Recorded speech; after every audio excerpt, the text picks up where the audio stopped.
Yep. Okay. 2, 1.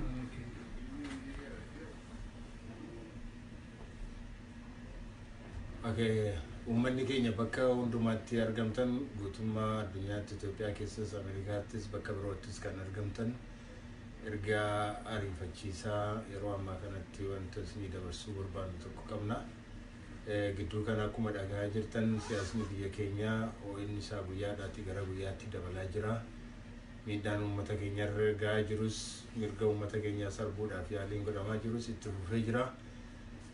Miidiyaalee Oromoon qaban keessaa miidiyaa guddaa tokko irratti gidduu kana akka cufamu dhaadannoon irratti dhaadatamaa akka jiru ni beektu. Guyyaa har'aa kana amma galgala kana akka dhageenyatti immoo manni Jawaar Mohaammed itti gaafatamaa miidiyaa kana marfamee akka jiru dhageenye jira.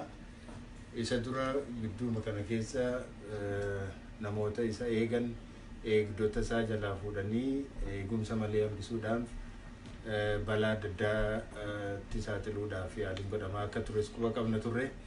Kunoo warra wanni kun dhugoomee eegdota isaa jalaa fuudhuudhaan akkasumas immoo mana isaa deemanii marsanii to'annoo jala oolchuudhaaf yaaliin godhamaa akka jirudha kan amma quba qabnu.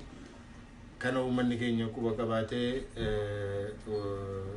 miidiyaan keenya akka hin ugguramne sagaleen keenyas akka hin ukkaamamne kanaatiif waan gochuun irra jiru hundumaa gochuun irra jira jedheetan amana.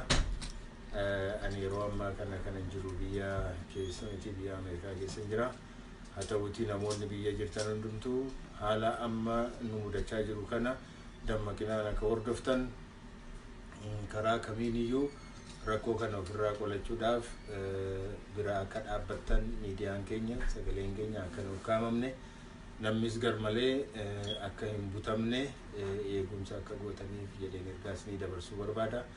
Nus yeroo gabaabaa keessatti hojii iddoo kanatti argamne hojjechuudhaaf dhufne dhiifne gara biyyaatti dhufuudhaaf qophii gochaa jirra. Kanaatiif uummanni keenya bakka hundumaa jiru hundumtuu kana quba qabaatee tumsa akka godhuufan kabajaan isin gaafadha.